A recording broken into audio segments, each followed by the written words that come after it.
எதிர்க்கட்சித் தலைவர் எடப்பாடி பழனிசாமி மருந்துகளின் பெயர்களை மாற்றி மாற்றி கூறி வருவதாகவும், அவர் சொல்கிற மருந்துகள் அனைத்துமே அரசு மருத்துவமனைகளில் போதுமான அளவு கையிருப்பில் உள்ளதாகவும், சட்டப்பேரவை மாண்புகளை வேண்டுமென்றே அவர் குழி தோண்டி புதைத்து வருவதாகவும் சுகாதாரத்துறை அமைச்சர் மா சுப்பிரமணியன் குற்றம் சாட்டியுள்ளார். தலைவர் அவர்கள் தேவையில்லாமல் மருத்துவமனையை போய் பார்த்துவிட்டு அவர் ஒரு சில மருந்துகளை சொல்லி ஒரே ஒரு மருந்து ஓமிப்ரசோல் என்கின்ற மருந்தை சொல்லி இந்த மருந்து கையிருப்பில் இல்லை என்று சொன்னார். நான் உடனடியாக புதுவை அரசு மருத்துவமனைக்கு ஆய்வுக்கு சென்றிருந்தபோது அவருடைய பேட்டியை பார்த்துவிட்டு சொன்னேன், ஓமிப்ரசோல் என்கின்ற மருந்து 4,42,00,000 மருந்துகள் இருக்கிறது. அது அல்சர் போன்ற வியாதிகளுக்கு தொடக்கத்தில் தரப்படுகிற ஒரு மருந்து. அந்த மருந்தை பொறுத்தவரை 4,42,00,000 டிஎன்எம்எஸ்சியின் சார்பில் வாங்கி தமிழ்நாடு முழுவதிலும் இருக்கிற மருத்துவமனைகளில் வைக்கப்பட்டிருக்கிறது. அதற்காக போர்ட்டலில் அந்த மருந்து எங்கெங்கே எவ்வளவு இருக்கிறது என்கின்ற தகவலும் இருக்கிறது என்கின்ற தகவலை சொன்னேன்.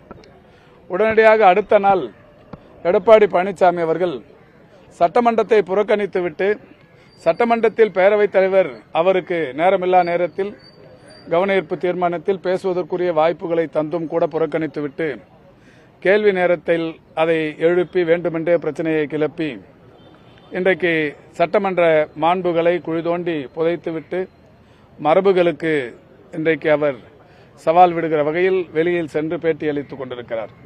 அப்புறம் பேட்டி அளிக்கிற போது நேற்றைக்கு முன்தினம் அவர் சொன்னது, நான் இந்த ஏற்கனவே சொன்ன இந்த ஓமிப்ரசோல் அதை மறத்து அது இல்லை, நான் சொன்னது ஃபோமிபிசோல்னர். அப்போ நானும் சொன்னேன், ஃபோமிபிசோலும் கூட கையிருப்பில் இருக்கு. இந்த ஃபோமிபிசோல் என்பது இன்றைக்கு எந்த மாநிலத்திலும் கையிருப்பில் இல்லாத மருந்து, ஊசி. அதை பொறுத்தவரை நீண்ட நாட்கள் ஆகிறது அந்த தயாரிப்பு பணியை நிறுத்திவிட்டேன்.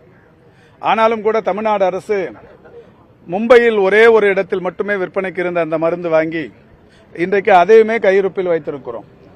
ஒரு ஃபோமிபிசோல் வாங்குவதற்கு 6,700 ரூபாய் ஒரு இன்ஜெக்ஷன். அதையும் வாங்கி இன்றைக்கு கையிருப்பில் வைத்திருக்கிறோம். அந்த மருந்து எங்கெங்கே இருக்கிறது என்கின்ற பட்டியலையும் தந்திருக்கு. செய்திகளை உள்ளது உள்ளபடி தெரிந்து கொள்ள ரெஃப்ளெக்ட் நியூஸை சப்ஸ்கிரைப் பண்ணுங்க.